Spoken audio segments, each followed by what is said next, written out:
జై భీమ్ జై భీమ్ జై భీమ్ అని 100 సార్లు అంటారేందయ్యా? అదే నినాదాన్ని జై శ్రీరామ్ అని 100 సార్లు అంటే మీరు స్వర్గానికి పోతారని చెప్పేసి నిండు పార్లమెంట్ లో డాక్టర్ బాబాసాహెబ్ అంబేద్కర్ గారిని ఈ మనవాళ్ళు ఆహ్వానించారు. అప్పుడే నా మనసు బాధ చెందింది.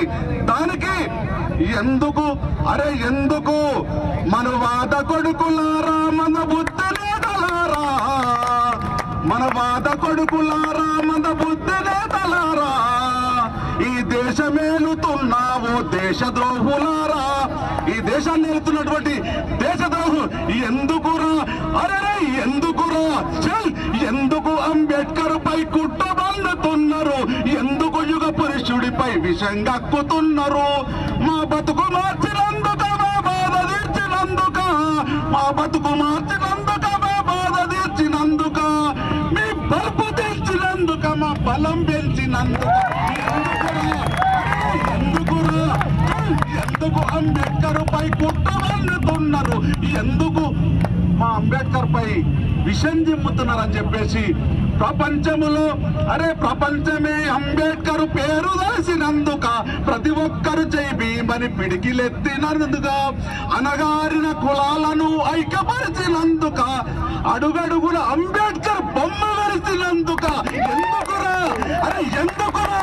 మీకెందుకురా అని ఇలా ప్రశ్నిస్తూ పాట రాయడం జరిగింది. అది నా పాట కాదు, దాదాపు 130 కోట్ల మంది మనువాదులు ఎలాంటి విధానాలను దానికి వ్యతిరేకంగా వచ్చినటువంటి పాట ఇది.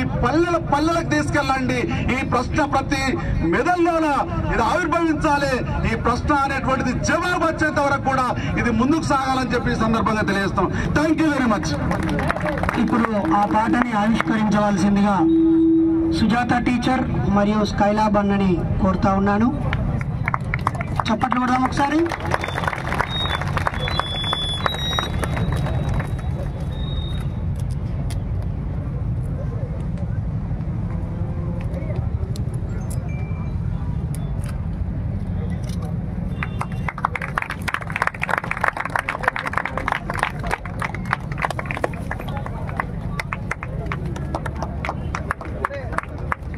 ఇప్పుడే యూట్యూబ్లో దీన్ని అప్లోడ్ చేస్తున్నాము.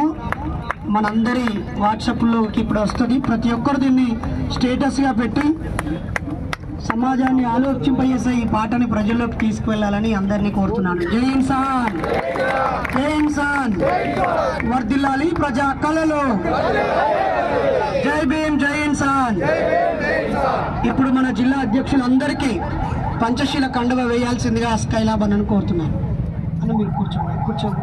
ఒక్కొక్కరందరూ వరుసగా రావాలి. ఒకరు ఇటు, ఒకరు ఇటు నుంచి వచ్చేయాలి.